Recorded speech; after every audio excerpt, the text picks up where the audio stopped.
Hi everyone, this is Meteorologist Jade Steffens here with a quick update on your forecast.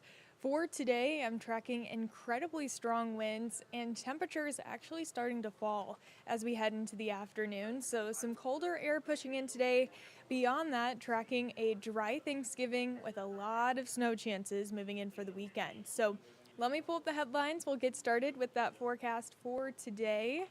And here's a live lookout right now. So, luckily, we do kind of have a little bit of sunshine back in the area. That is a big change from where we were yesterday. So today we had a foggy start. That's actually starting to clear. Will be windy throughout the rest of the day. Thanksgiving will be chilly but dry. And then, of course, our 3 first alert 6 weather days, Friday all the way through Sunday. I'll be keeping a close eye on all of those snow chances and go over them as well during this stream. So we did start off with quite a bit of fog. Visibility has really started to improve, and that's actually because the wind has picked up and kind of mixed that fog out of our area. But you can see on the very eastern northeast corner, there is still a little bit of fog out there. Visibility limited to about 2 miles or so. At the smallest. So here's a live look out at the satellite and radar.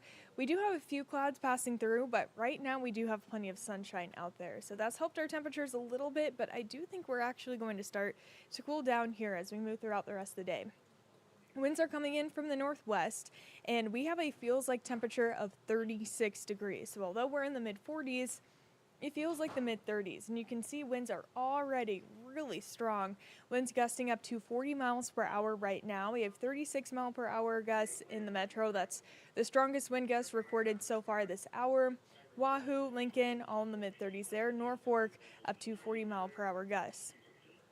Temperatures are continuing to cool, so typically we're warming up at this time of the day, but for today it's going to be a little bit opposite. We'll actually start to cool down as we move into the afternoon. And here's a look at the current temperatures. You can see exactly where the cold front is. It just pushed into the metro, hasn't yet made its way into Shenandoah, Clarinda, Maryville, or Falls City yet, but I would say within the next hour or so, those cities will also see a pretty big drop in temperatures. Here's a check of the rest of the day. Number one thing for your Tuesday forecast, it's going to be windy. That's really all you're going to notice outside of the cold. If you do step outside this afternoon, likely going to still be in the mid 40s as we get closer to 1. And then later in the afternoon, we'll start to see some more clouds move in and temperatures will continue to fall. So the windiest part of the day will actually be into this afternoon. I'm tracking gusts up to about 50 miles per hour. So definitely something to keep in mind if you do have any outdoor activities planned for today.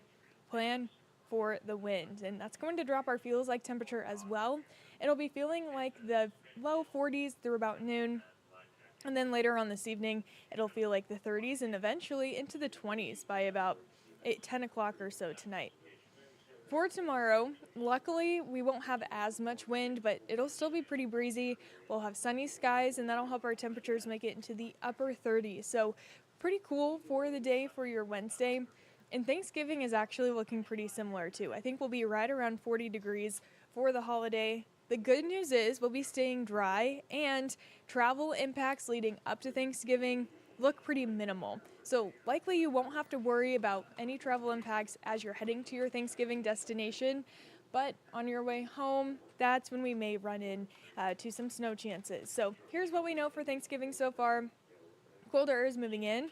More active pattern starts on Friday, and that weekend snow is coming in. So here's a check of high temperatures for your Thanksgiving. Likely going to see a little bit of cooler temperatures off towards the north of the metro. Some of us may be in the upper 30s, others in the low 40s. Then we move into the weekend. We have 3 first alert 6 weather days to talk about, Friday, Saturday, and Sunday, with snow chances increasing by the second half of the day on Friday, continuing into Saturday as well. Luckily, Sunday is looking just a little bit drier now with the most recent model runs, but still very chilly. 25 for our high, and we'll actually start off Sunday morning in the teens likely as well. So let's walk through one of the models here. This is a look at Friday afternoon. So the first round of snow will move in for the second half of the day on Friday, and I think our best chance of seeing snow will actually be on the Iowa side of the viewing area. So that will move through. As we move into Saturday, we'll have the potential for this next system to start to push in, and that could give us some pretty widespread snow totals. Here's a look at Saturday 4 a.m. We could see a little bit of a changeover from rain to snow during the early morning hours of your Saturday. You can see a little bit of a wintry mix over the metro with this model run. As we get later in the day on Saturday, though, I think it'll turn to all snow for our area. That will start to move out as we head into Sunday.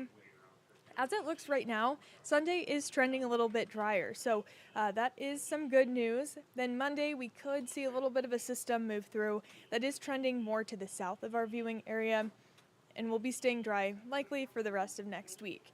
So let's take a look at the snow probabilities. So we're still a little ways out to give definitive snow totals, but this is kind of what we're thinking at the moment. And if you're looking at these percentages and wondering why they don't add up to 100%, the reason for this is that there's a 60% chance we'll get at least 1 inch, a 50% chance we'll get at least 2 inches, and a 40% chance we could see up to 3 inches. And of course, that chance starts to go down the higher up we get. So there is a 10% chance we could see 6 inches of snow. And of course, we are still a few days away, so this is the best way to communicate our thoughts to you here, but that's kind of what we're looking at the moment, just some early ideas of potential snowfall totals.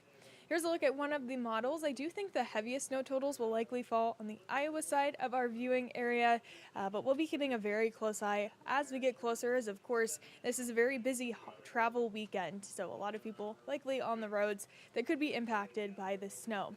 So just some highlights of what I just went over. So Friday afternoon, we'll likely see the snow develop, last into the night. Saturday, snow continues, likely going to see our best chance in the morning, and then snow likely going to drop off as we move into the afternoon. Sunday at the moment, trending dry, but a lot cooler. I think we'll spend Sunday in the 20s most likely. And of course, there's a big game day on Friday in the midst of all of this snow. So this will take place in Lincoln, 11 a.m. versus Iowa. So around kickoff, we do have that chance for some snow showers, and I think that chance for snow will actually increase towards the end of the game. So if you do have tickets, if you're planning on heading out to Lincoln, I would plan to dress warm and prepare for that chance for a little bit of snow to impact the game and potentially your travel to and from the game. So a first alert to that. If anything, I would say your travel home from the game would likely be the most impacted here. Here's a check of that 10-day forecast for you. So today we're dealing with the wind, dropping temperatures, and likely spending most of the afternoon in the 40s and eventually dropping into the 30s by the end of the day. Overnight into tomorrow, drop to 25. Tomorrow will be chilly and breezy, but not nearly as windy as today. 38 for our high, will be staying dry. And Thursday looks very similar to Wednesday, which of course is Thanksgiving. 40 degrees for the high, mostly sunny. If you are running in any turkey trot events Thursday morning, I recommend starting to bundle up now. Make sure you'll have your gloves with you, a hat likely, because around the time of that race, I think we'll be in the 20s. So a first alert to that. As we move into the weekend, that's when we start to see snow chances increase. So really the second half of the day on Friday, overnight into Saturday, and then we'll start to see the snow chances start to wrap up as we move into Sunday, and heading into next week, very chilly temperatures will stick around. So we are trending a lot drier Tuesday and Wednesday. The temperatures likely staying in the 20s and 30s. So a first alert to that. We're looking pretty cold as we end the month of November and start off the month of December. And to further highlight this, here's a look at the 8 to 14 day temperature outlook, December 2nd through the 8th. Likely going to be cooler than average for the Omaha area and really a majority of the Midwest here. Our average high for that week is about 45 degrees or so. So if we're cooler than that, that could put us with highs in the 20s or 30s. Just a broad look ahead. And we also have a pretty high chance of seeing wetter than average conditions. So with the colder than average temperatures, wetter than average conditions, this will likely mean we could see a few snow chances within that week of December 2nd through the 8th. So just a heads up to that. But what we do know, or at least have pretty high confidence in, is our snow chances Friday and Saturday. So here's that 10-day forecast for you one more time. And I do think that's going to wrap us up for this morning. Our senior chief meteorologist, Rusty Lord, will be on live at midday starting at 11 a.m. He'll be going over all the details with the snow chances over the weekend, and then I'll be on live at 3 o'clock this afternoon with Chief Meteorologist Emily Roller in for the rest of the evening. If you're not already watching this video on our First Alert 6 Weather app, I invite you to download it and check it out. It's a really great app to have with you. You can keep an eye on our hour-by-hour forecast, keep an eye on the snow chances with their 10-day forecast, and we also have videos that we update and upload onto the app every single day. So if you want a more in-depth look at any of the snow chances coming up, you'll be able to find that updated video on our app. But I hope everyone enjoys the rest of their Tuesday and has a great rest of their week too.